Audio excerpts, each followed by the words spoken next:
Well, I mean, last week, our women in Urumita went out. You know, what for you as a woman to leave your market, to leave your business, to leave your children, to talk about the issues that concern you, for you to spend that time and that effort and that energy to go outside, to let Nigeria know, to let the whole world know about what is happening in Uromi land, in Esa land, is a very significant thing. Even though what happened here, or what happened here, my military government, I mean civil war, I mean politics, I economy.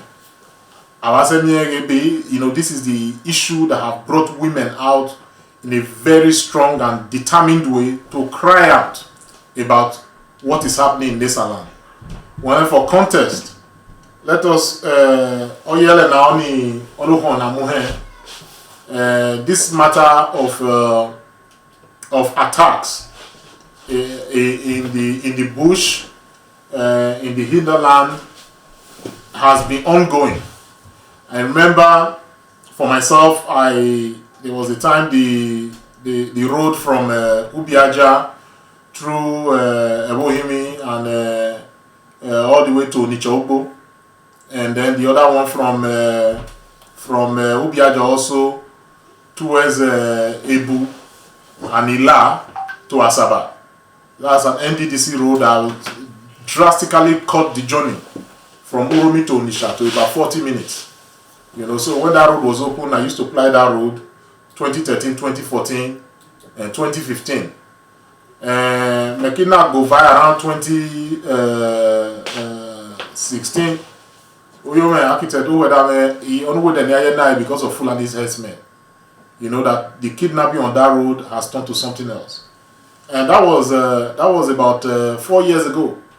But that was inside the bush. But today, people cannot even go to farm.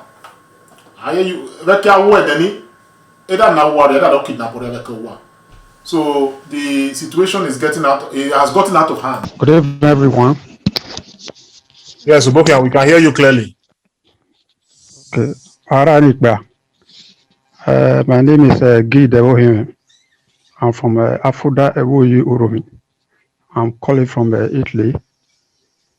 I really don't have personal experience to share, but from history, I still remember when we were growing up. My dad used to have a very small farm, a small garden close to our house there. So sometimes then, every on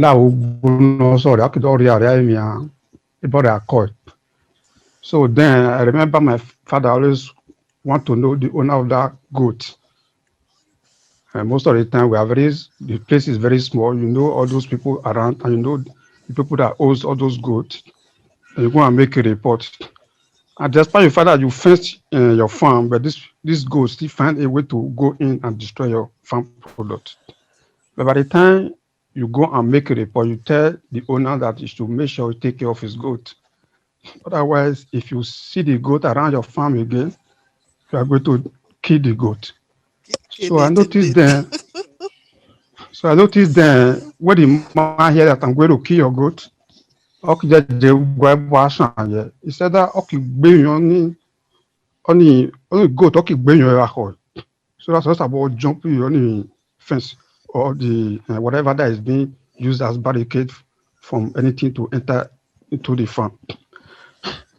So, or even sometimes the owner will say, "Don't worry, I'm going to compensate you for the damages that has been done."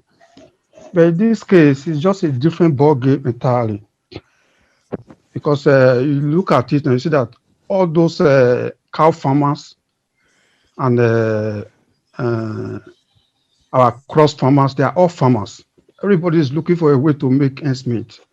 And those cows, if you look at it, you see that all those cow farming is supposed to be a personal business.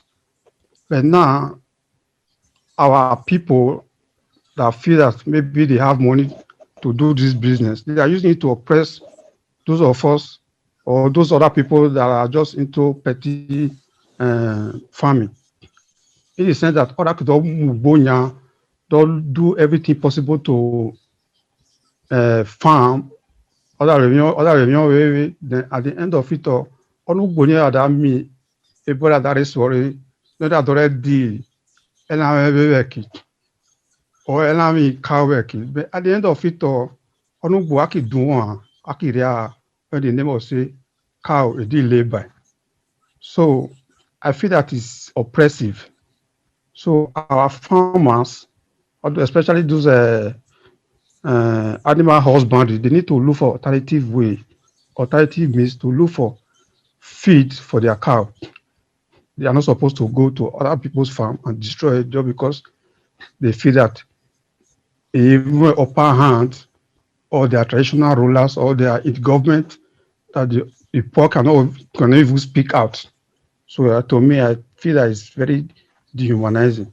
Because I listened to Don Bosco's program the other time. A farmer came and complained. So despite his complaint, I about the compensation on the farmer here that Fulani said, but what did they do? All the cow farmers, they all came out and say, it's not our cow. It's not our cow.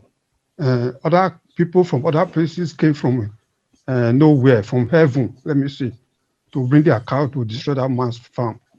So nobody want to claim that cow knows already at the family. So how did you expect that man to feel as a human being? We feel so disappointed and oppressed. So I think, my brothers, we need to find a lasting solution to all those things. If at all we really have reliable people that claim that these are the people that are taking care of my cow, they are not going beyond so and so boundary. But there are other people that are coming to join ties with these people, these Fulani people that are taking care of your cows. So how do we feed these people out? So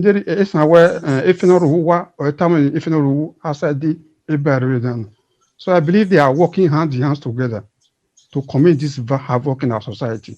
Wabokian, so everybody that's on online, another good evening to everyone. Wabokian. So today we are hearing evidence from people, first-hand, second-hand reported cases of what has been happening in Esaland. You remember just over the week, our women in Urumi went on a massive demonstration that trended worldwide. All over the world, people saw women taking the lead once again to put on the front burner the issue of our time. This is an issue of survival. It's an issue of great emotional, physical, mental, and survival distress for our people. Aye you go, iwe na iriwo, ayo hamevadi, because abaro kato, if we don't plant the corn, if we don't weed it, how do we harvest it? How do we feed? So I already know from somebody for over 30 years now, supporting families from overseas, supporting families.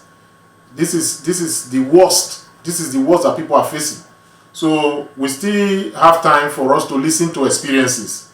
When we are here, it's also good to speak to what happened when the women demonstrated. Were you in touch with any one of them?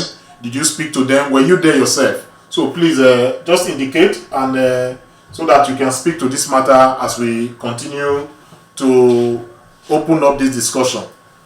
Before we go into our plans, I know that our brother Francis started with a very strong, solid way to find a way to mitigate this disaster.